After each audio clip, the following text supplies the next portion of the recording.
ऐसी आग में धकेला गया है और एक ऐसी सूरत पैदा कर दी गई है कि अब दिन के वक्त ही आप ट्रैवल कर सकते हैं, और वो भी महदूद इलाकों में। आप हर तरफ बलूचिस्तान में नहीं जा सकते। और जो मैं कह रहा हूँ जिम्मेदारी के साथ कह रहा हूँ, मकामी सहाफ़ियों से, मकामी लोगों से बात करके ये इन्फॉर्मेशन मिलती है। नाज़रीन, गवादर में भी एक धरना दे दिया गया है, और गवादर वाले धरने में सूरत हाल ये है कि जो जमात इस्लामी के हदायतुर रहमान साहब हैं, हम सब उन्हें जानते हैं, उन्होंने गवादर में इससे पहले हक दो तहरीक चलाई थी, बड़ी तगड़ी उनकी तहरीक थी। उन्होंने धरना दे दिया है अब गवादर में, और वो अपने मुतालबात के लिए वहाँ बैठे हैं। गवादर पे आपको याद होगा अभी अटैक हुआ था और कुछ लोग शहीद हुए गवादर में, और उसके बाद अब गवादर में धरना दे दिया गया है। और इसका यानी उनके मुतालबात भी इसी तरह के हैं जैसे अख्तर महंगल साहब के मुतालबात हैं, लेकिन हुकूमत कोई मुतालबा सुनने के मूड में नहीं है। दूसरा एक और अफसोसनाक वाक़या है नाज़रीन। अच्छा, इसके बारे में तफसीलात अभी आ रही हैं। मेरी मकामी सहाफ़ियों से बात हुई है, ये एक्चुअली स्वात के लोग हैं, स्वात के रहने वाले हैं। और अगर आप स्वात से इस्लामाबाद की तरफ ट्रैवल करें तो एक स्वात मोटरवे है जो सूबाई हुकूमत ने बनाई थी। वहाँ पे एक काटलिंग का इलाका आता है, उसका एक इंटरचेंज भी बना हुआ है, ये मर्दान की तरफ आपको ले जाता है। यहाँ पे ना दो शमोज़ों के इलाके हैं। एक शमोज़ो ब्रिज जो है वो है आपका स्वात में जाते हुए अंदर एंटर होते हुए मालाकंड की तरफ, अगर आप जाते हैं तो आपके लेफ्ट पे आता है। दूसरा जो शमोज़ो का इलाका है ये यहाँ पे मर्दान के ज़िले में मौजूद है, काटलिंग के पास। तो यहाँ पे पहले ये कहा गया कि ज़्यादा हमले हुए हैं, लेकिन अब जो इतलात आ रही है कि ड्रोन हमला, डेफिनेटली मकामी लोग ये कह रहे हैं कि यहाँ पे ड्रोन हमला किया गया है सिक्योरिटी फोर्सेस की जानिब से, जिसमें बेगुनाह लोग शहीद हो गए हैं। अब ये अखूनज़ादा हुसैन साहब, जिनका ताल्लुक आप उनको सुनते रहते हैं जब भी फजलुर रहमान साहब और पाकिस्तान तहरीक इंसाफ के मुज़ाकरात होते हैं, ये बड़ी तेज़ी से पाकिस्तान तहरीक इंसाफ में इन्होंने अपना एक मुकाम हासिल किया है मौजूदा दौर के अंदर। दोनों जमातों को करीब लाने में, डीलिंग के अंदर ये बड़ी मेहनत करते हैं। अभी कुछ अर्सा पहले अपोजिशन की जो कॉन्फ्रेंस हुई थी उसमें भी अखूनज़ादा हुसैन साहब का एक बड़ा किरदार था। तो उन्होंने ये बताया कि 10 बेगुनाह शहरी इसमें शहीद हो गए हैं, जिनमें ख़वातीन भी शामिल हैं। और ये हमला जो किया गया है उनके बकौल ये रियासती इदारों की जानिब से ड्रोन हमला किया गया है। मकामी लोग जितने भी हैं, सहाफ़ी हैं, उनके ज़राए ये कह रहे हैं कि ये ड्रोन हमला है, लेकिन सरकारी जानिब से अभी बिल्कुल खामोशी है।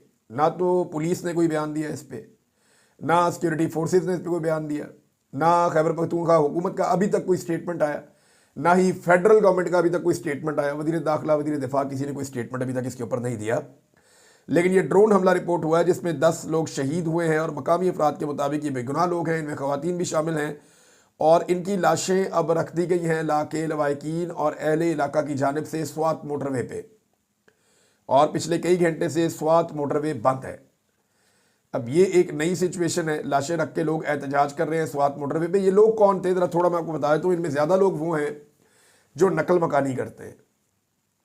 ये अपर स्वात के रहने वाले हैं, जैसे अपर चित्राल के इलाके हैं, अपर स्वात के इलाके हैं। ये लोग करते ये कि जब सर्दी का मौसम आता है तो ये 5 महीने के लिए, 6 महीने के लिए नीचे चले जाते हैं, मर्दान के इलाकों में चले जाते हैं, दीगर कुछ और इलाकों में चले जाते हैं।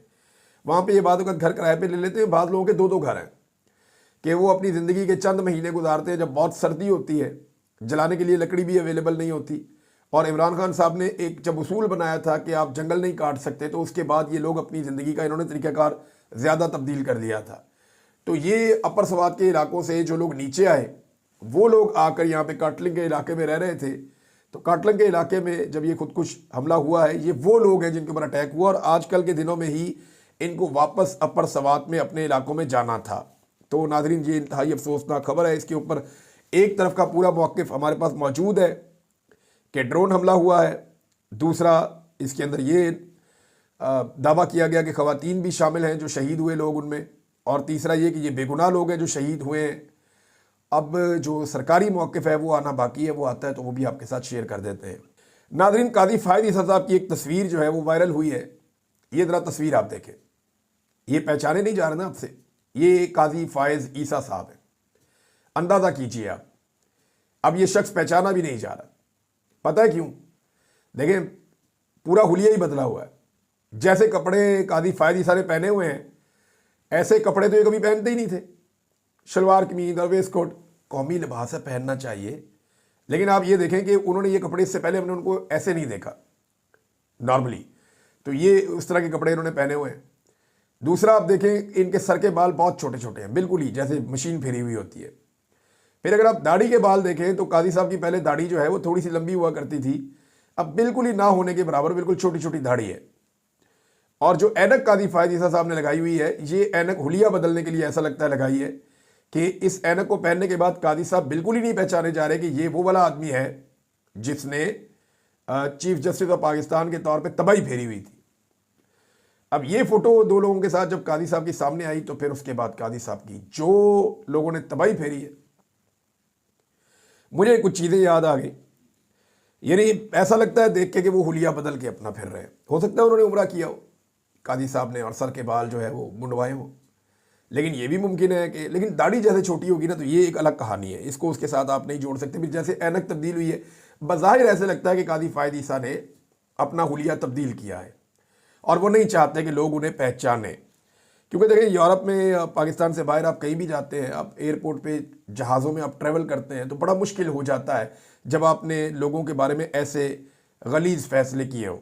बतौर जज उन्होंने नाइंसाफ़ियों की दास्तान रकम की है, हर वो जुल्म किया है जो कोई और जज नहीं कर पाया।